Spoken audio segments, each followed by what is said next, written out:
I was talking with somebody in a meditation interview a couple days ago who was saying to me, I can really access these states of great expansiveness, and she's very clear, and she said, but I'm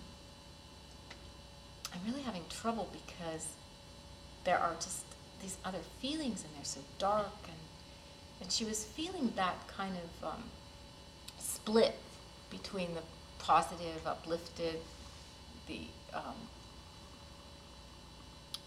very pleasant and beautiful states of mind, and the ones that are actually harder to bear, that make us feel like we're more of a small or suffering, compressed, contracted self. Being able to understand that every moment of life, in whatever form it appears, is a moment of truth. It's the truth happening.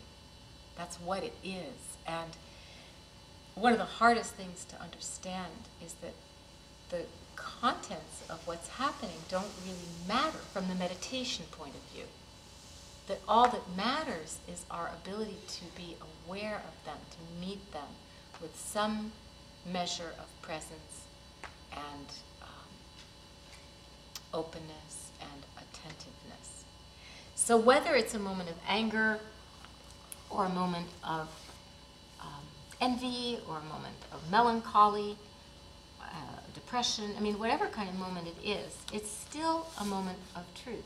And this is important to realize, because the presence of these qualities waxes and wanes.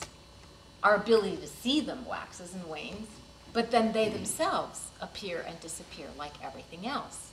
There are times when we really don't have energy or any fizz for what's going on, and there are times when we really aren't patient at all. And actually, that is what the teaching of mindfulness is asking of us, to know what is present and what isn't. To be aware, not that these qualities have to always be present, but to know when they are and to know when they're not. And to have some equanimity or balance about the fact that they're coming and going, or waxing or waning, and so forth.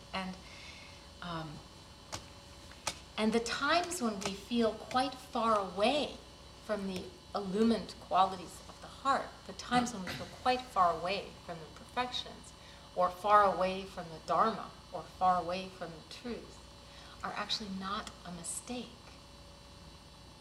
It's just the other side of life.